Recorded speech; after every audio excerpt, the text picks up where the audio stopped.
Saudara katakan harusnya kan melalui peradilan. Saudara pernah dengar nggak ada gugatan perdata dengan nomor 592/PDTK/2022 PNJKT PST? Tahu itu. Nah tahu, nah itu sudah diambil prosesnya. Kenapa saudara? Kenapa dibatalin? Kenapa? Akan dilanjutin lagi. Nah kan ditangkap dia.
Tanya alasannya, baru nanti jelaskan ya, biar kita satu-satu tahapan. Nah alasan keyakinan saudara apa? Nah baru silakan. Alasan keyakinan Ya. tadi. Kalau sudah verifikasi di KPU ya.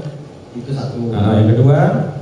Yang kedua, kalaupun memang mau dipersoalkan, kalau Ya. dipersoalkan itu bukan Pak Menteri, tapi lawan politiknya. Lawan politiknya. Kenapa kok harus lawan politiknya?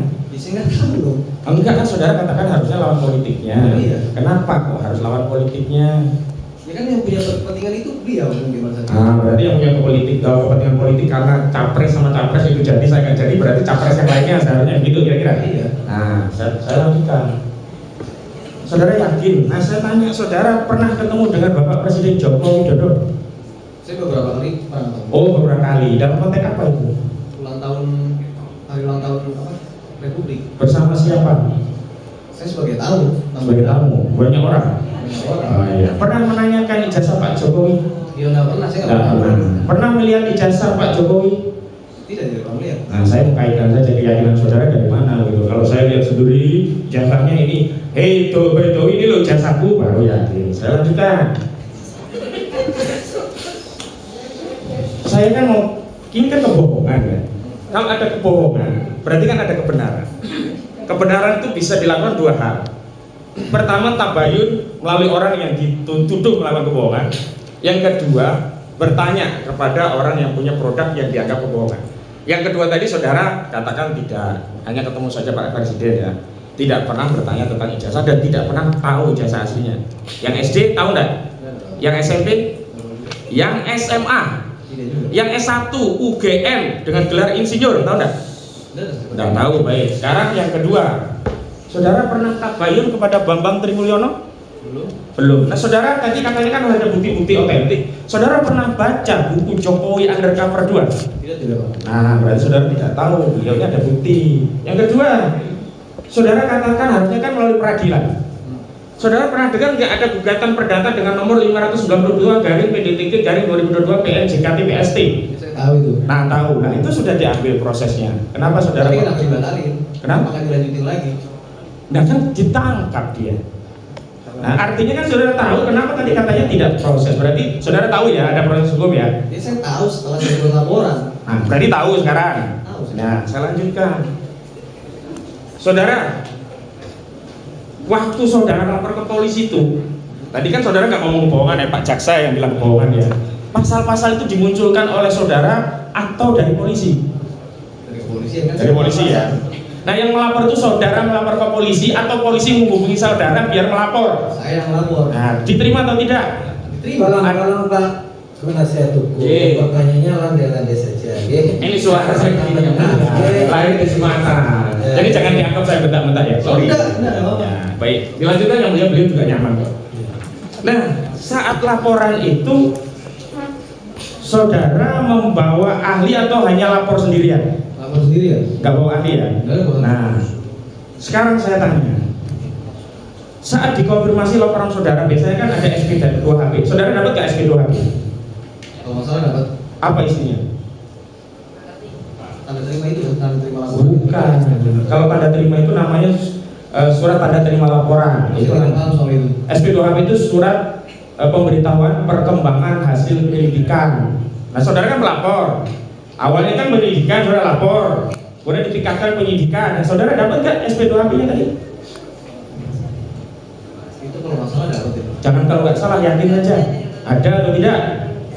Karena ini soalnya saksi fakta bukan pendapat ya. Oh ada. Ada. Nah, di situ saudara tahu ada pasal-pasal bahwa ini sudah naik ke penetapan tersangka dengan pasal ini, ingat-ingat saudara-saudara, nanti biar nggak lupa.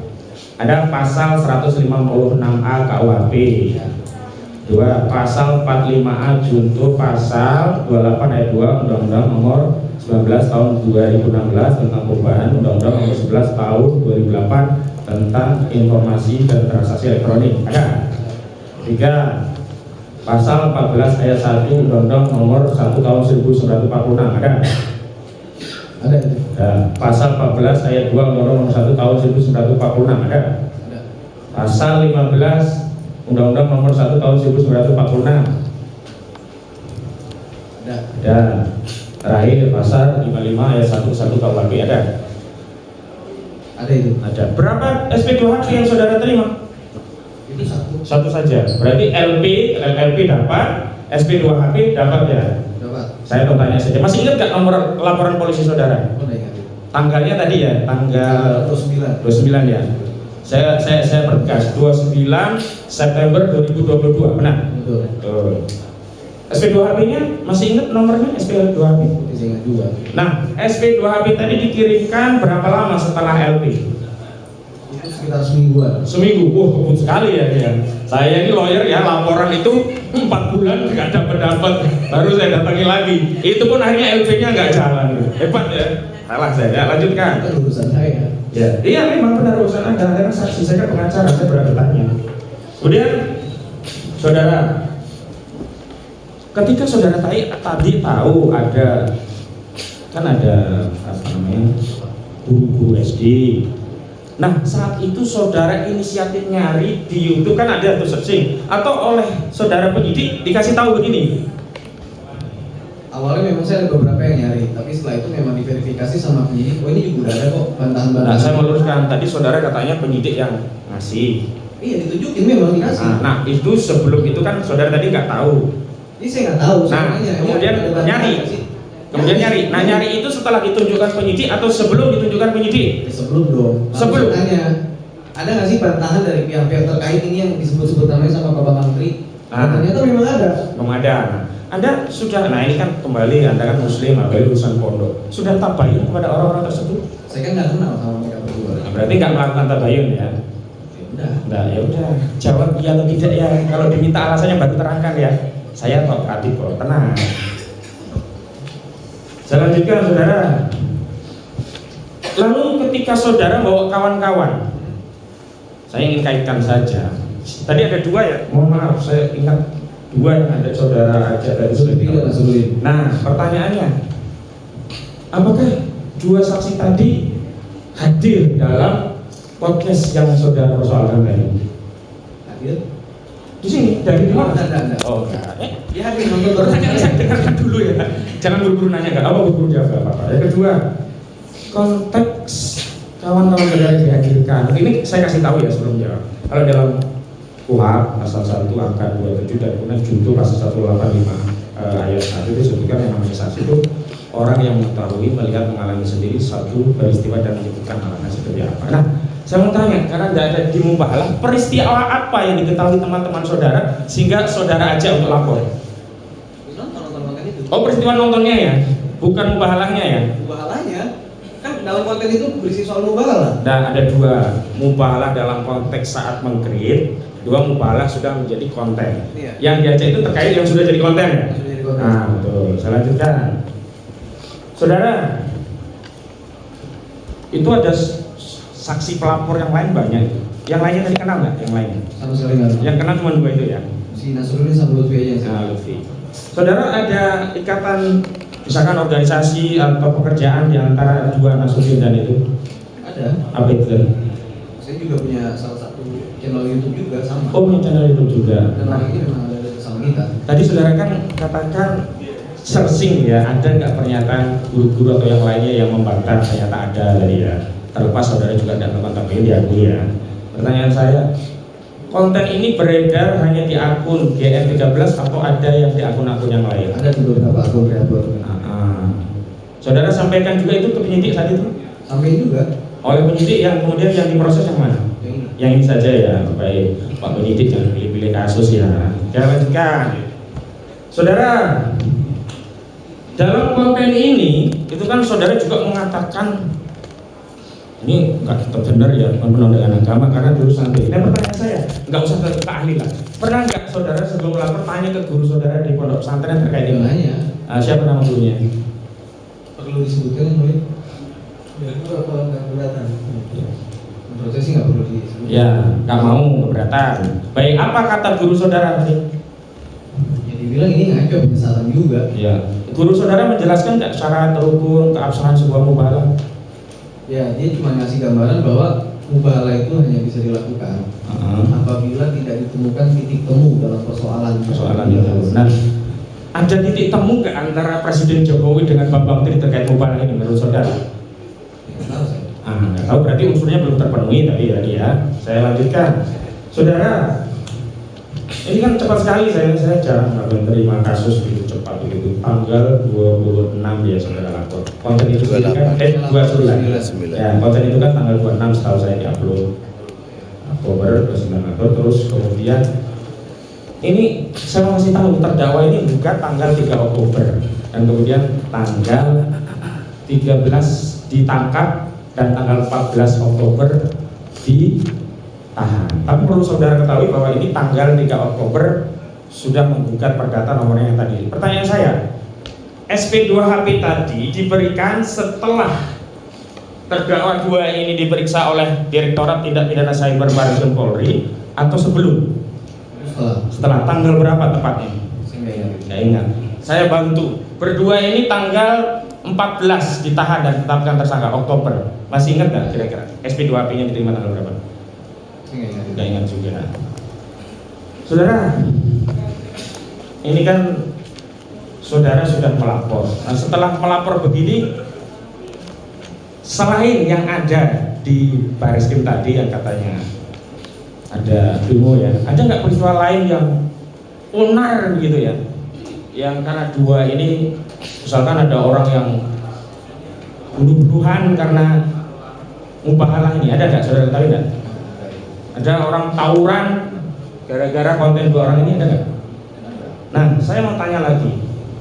Di dalam deskripsinya itu kan ada pasal 28 ayat 2 yang contohnya pasal 45A ayat 2 itu berkaitan dengan syarat suku, agama, ras, dan antar golongan. Saudara dengar ada suku tertentu yang tersinggung dengan mubahalah dua orang ini? Saya belum tahu. Belum tahu atau tidak tahu? Tidak tahu. Yang kedua, ada agama tertentu yang komplain ini menistakan agama, kenapa ini mubahalah diamalkan begitu? Ada. Dari siapa?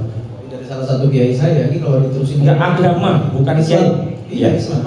Nah, kalau agama itu kan tidak bisa kata kiai. Saya mau tanya misalkan, saya spesifikkan, adakah fatwa MUI yang memang mengatakan ini tidak benar mubahalahnya, saudara? Saya tidak tahu. Ya, karena begini, saya mesti tahu latar belakang pertanyaan itu karena kalau hal-hal yang istiadat itu mungkin berbeda.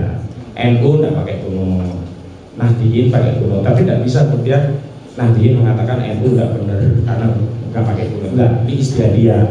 Nah, untuk itu perlu ahli, nanti kami akan tanya di sana. Cuman nggak ada ya waktu itu ya. Ras, ada ras tertentu, misalkan ras Arya ngamuk-ngamuk gara-gara ini. Enggak. Antar golongan misalkan ada yang wah ini kurang ajar nih Gus Nur sama Bambang Tri ini. Terus mereka terjadi perang suku antara golongan suku yang satu golongan yang lain, ada nggak? Belum tahu. Belum tahu. Baik saudara. Saudara tadi kan hanya demonstrasi. Ada nggak peristiwa selain demonstrasi yang nanti itu terserah kami sama jaksa ya, apa masuk kategori keonaran atau tidak. Ada nggak peristiwa lain selain demonstrasi dari dampak mubahalah Bambang Trimulyono yang dibimbing oleh terdakwa Gus Dur? Itu ramai di beberapa kanal sosial media juga. Karena sosial media bisa disebutkan sosial medianya. Di TikTok sama di Instagram. TikTok, Instagram, akunnya siapa? Bisa masih enggak? Ingat ya. Apakah full seperti ini atau potongan? Potongan. Apakah potongannya tadi yang viral tadi jadikan bukti dalam persidangan ini? Oh, nggak beda. Ya, jangan pilih-pilih kasus ya, Pak Jaksa, Pak penyidik nih. Saya lanjutkan. Nah, selain TikTok apa lagi? Kan sosial media saya kasih tahu ya, ada Instagram, ada TikTok, ada YouTube, ada Facebook, ada kan aktivis sosial media juga. Nah pertanyaannya, selain Instagram ada yang lain? Selain TikTok? TikTok, YouTube, Instagram. TikTok. Kalau Facebook ada nggak? Facebook sih belum tahu. Saudara punya akun Facebook? Kalau di beranda saudara, di teman-teman saudara ada yang mengedarkan ini nggak? Enggak ada ya, berarti yang tadi itu ya. Tapi jelas TikTok, Instagram sama YouTube tadi itu yang dihadirkan di bukti hanya yang ini ya. Nah, padahal saudara tahu juga banyak yang lain beredar ya. Baik, equality before the law tidak berlaku ternyata ya. Baik, saya lanjutkan saudara. Setelah, nah ini motif saja. Setelah kasus ini sampai ke persidangan ini, saudara lihat nih muka kusutnya Bang Bambri di penjara dan wajah usangnya Gus Dur masuk penjara. Saudara bagaimana rasanya? Lega, bangga, bahagia, atau ada rasa empati juga? Ya, ada rasa empati juga. Ada rasa empati juga ya. Terus saudara apa yang saudara sampaikan kepada terdakwa kalau diberi kesempatan? Paling itu aja sih, saya cukup menyesalkan juga kenapa untuk Nantinya ya saudara. kenapa untuk persoalan ijazah sampai harus melakukan mubahalah itu aja. Sama yang saya ingatkan tadi sebenarnya saya ingin terbuka. Jadi auratnya ditutup, mungkin bisa dibenarkan dulu. Nah, Ini rusak tadi waktu menjalani sidang. oh gitu saja ya Mas. Baik, itu saja dari kami. Masih mungkin dari tim yang lain mohon izin. Jadi yang sudah ditanyakan jangan ditanya lagi ya. Ya, Kita sudah kasih, jangan semuanya bertanya nanti habis waktu lagi masih banyak saksi lain. Tadi kan sudah banyak ditanyakan, mungkin yang poin